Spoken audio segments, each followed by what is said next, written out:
Good afternoon. I'm Bob Dempsey, and it's the COVID update, which we're now doing approximately every other week and more often if things are important.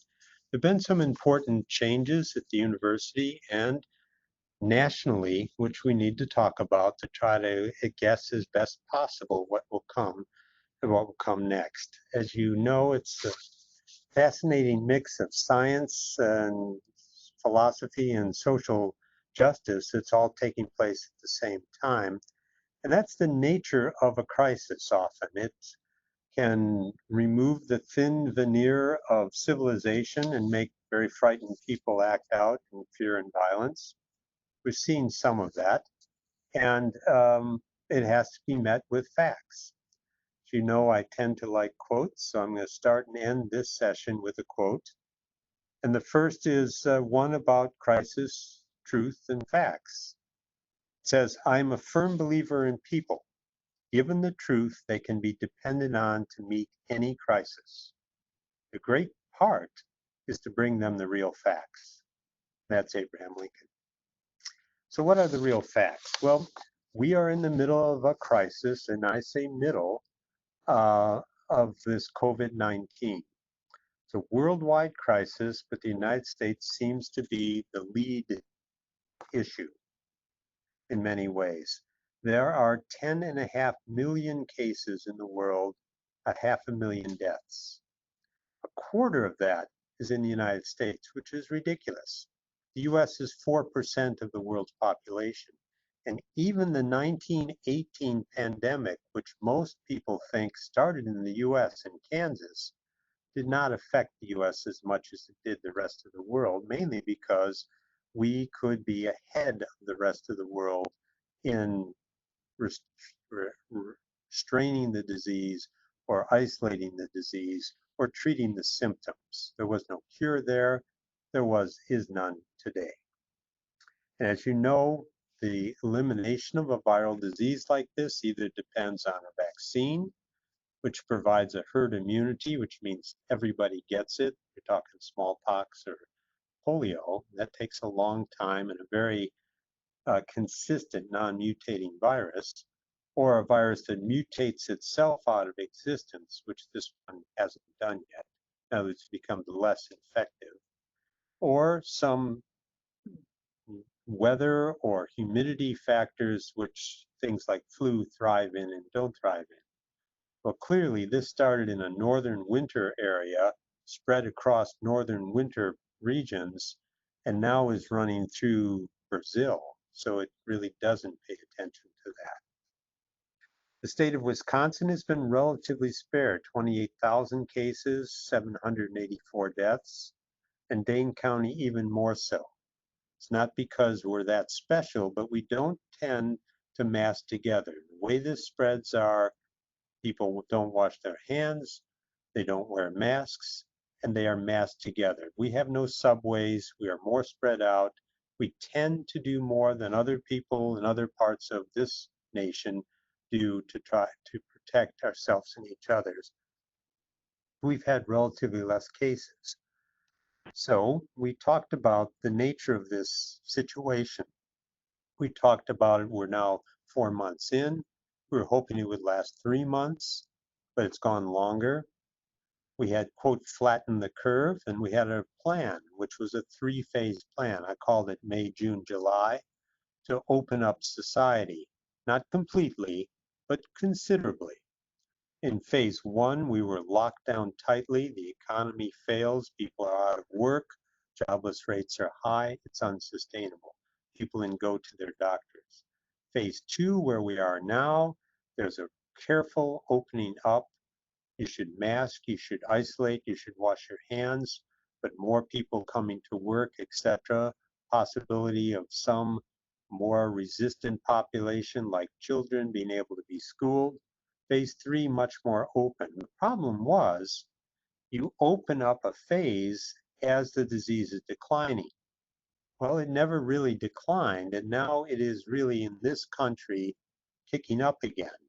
Our numbers of new cases are really like they were 6 weeks ago when we were in the midst of the crisis. But it's a little different because 1/2 of the new cases are young people. So clearly they get the disease. That some of them get very severe symptoms of brain, kidney, heart, or lung, but most don't. But all are carriers and all can infect other people. And that's the key point. This 1/2 of the people being young did not get it from the protest march. They got it from bars. And that's really been clear. That population, that massing together has caused the new cases, which put at risk the at-risk patients, the at-risk people, their grandparents, or their immunocompromised friends that they interact with. Only 2 states in this country have shown a consistent decrease in cases, Rhode Island and Connecticut. And forget about going to Connecticut because they're going to isolate you or restrict you from going in. So there's been a huge impact on society, economy, jobs, sports, schools, bars, restaurants. And remember, in an industry, you can open up the industry, but if no one's buying your product, like an airplane, they're going to close those. So the major airplane industries, because people aren't using their product, they're not going to buy their product, are in trouble. So the jobs, it spreads throughout as an economy closes down. So there's a really important point here. We need to open up, but we need to follow the rules. So what's going to happen? Well, there's a couple realities to this. Vaccines are coming slower than I hoped, and that's because of safety issues and because we're trying to speed up by 5-fold the normal process of developing a vaccine. I therefore am not certain we're going to have anything within the next year. We'll see. But we do have a strategy to open up society if we're careful. And we have to be careful because estimates are that there are probably 10 times more cases worldwide than we think, and 3 times more deaths. The problem is the politics of not reporting. And I don't mean politics as governments alone.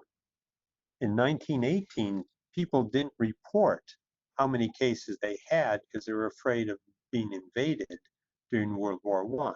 If the enemy knew how sick we were, they would have invaded sooner. But in this case, you have people trying to preserve their jobs as politicians. You have hospitals underreporting. You have meatpacking industries not wanting to close. You have hospitals not wanting to have their elective schedules restricted again. So University of Texas filled their ICUs and stopped reporting for a few days. Just crazy. But that is the reality of the world sometimes. We have to test, we have to isolate, we have to get past that. What does it mean for our department? Well, we're part of the university and the med school, and those are very dedicated to opening up. There are financial reasons why a school wants to have students on campus paying tuition to keep going. That's a reality of the way the world works sometimes. I talked about sports and the importance to them economically, because if they're not economically viable, they're going to close. And if you're at a small school, you may not have a sports team. The big schools may find it impossible to keep people safe. We'll have to see. It is, we think, possible to keep schools safe. And the school has outlined a very aggressive program which will allow students to be on campus in the fall. There will be widespread testing for anybody who asks for it. There will be testing for dorms and dorm staff. There will be marker or volunteer groups which will be tried to look for upwelling of infections. There will be isolation dorms, and there will be programs where face-to-face teaching will be small groups spread out in large classrooms, wearing masks and washing their hands. I think that's going to work. The large classrooms will have to be taught online. Now, the benefit of the university being dedicated to opening up is we, the medical school, are part of the university. So we have approval to have our third-year students back on the wards next week. We have some fourth-year students which are acting as acting interns already, but this is a big, big change. We get on with educating med students, which I think we must do during a pandemic or not. They need to know what to do in a crisis, and this is one. It's important because it also means that the labs and research are opening up another step. This is still phase 2. This is still masks. This is still wash your hands. This is still isolate. But we will be able to start clinical research, including face-to-face research with proper PPE, through a very elaborate system of approval, which Dr. Wilbrand is in charge of, and we're starting. This, I suspect, will occupy paperwork in July and research in July and August being restarted. We've already put in and have approved the priority of clinical research to be done. A similar process is now being explained for medical students and undergraduate students to be in the research laboratories, but they must be isolated just as our labs are now. They must be incorporated into that in staggered schedules. There will be some allowance for teaching them procedures where we must be closer, but proper PPE. This is a big step. It means that we can get on with our academic jobs, which are essential for the many patients we care for, but it's still going to be small groups. The problem is, will the country, will the world do this? Well, not very well. So there's going to be an increase in cases. The key will be, will they overwhelm the medical system? There's no sign of that in Wisconsin now. Texas has come close, but is holding. And it's going to be a fine line is, will the people be responsible enough? It's really an ethical issue, isn't it? Because people who are 20 years old and think that they're immortal have to have responsibility to their grandparents not to infect them. And that's really the way it's going to be. Now, the university can mandate masks on campus and will, but it's very difficult to do that in society. Our government has shown little desire to do it alone. So phase 2 is going to last a lot longer. July may last all through the summer before you see a phase 3 where larger numbers of people can work together. We're very definitely in this living with COVID uh, uh, relationship. But because the university is opening up, we must follow their processes, go through their paperwork to get more laboratory people here, more students here. Staff is still on hold. We hope that with staggered schedules, staff will be in, but neither the dean nor the university are ready for that.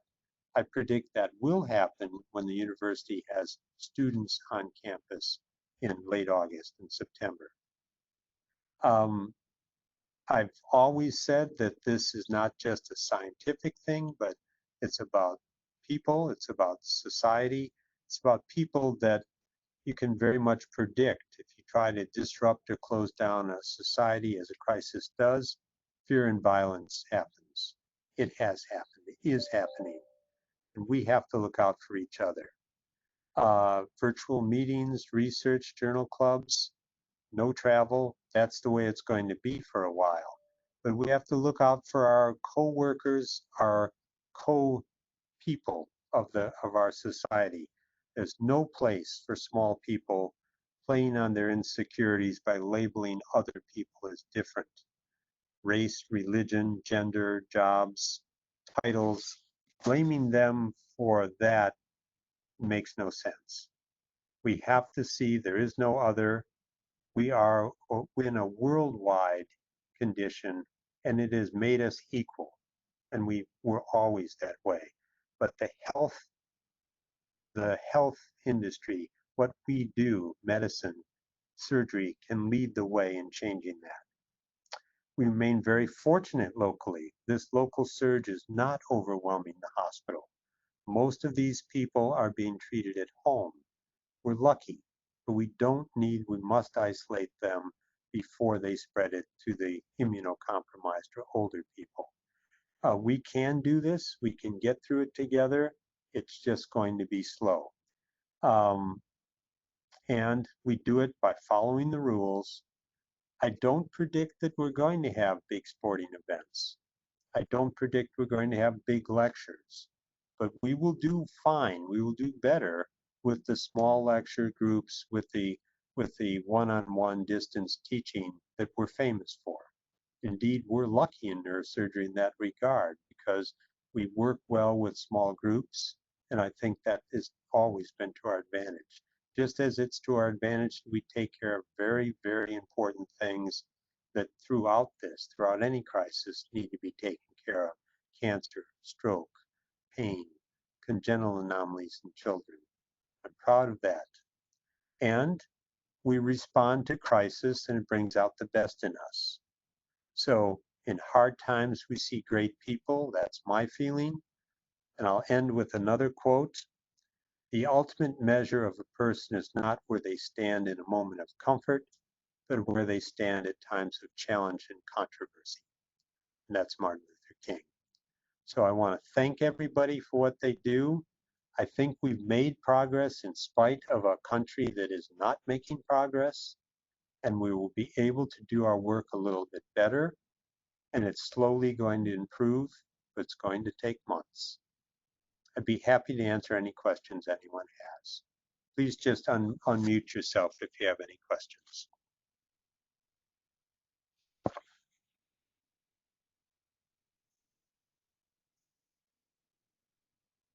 Okay, I want to thank everybody and just say keep up the good work. What you do is important and we're proud of it. Thank you very much.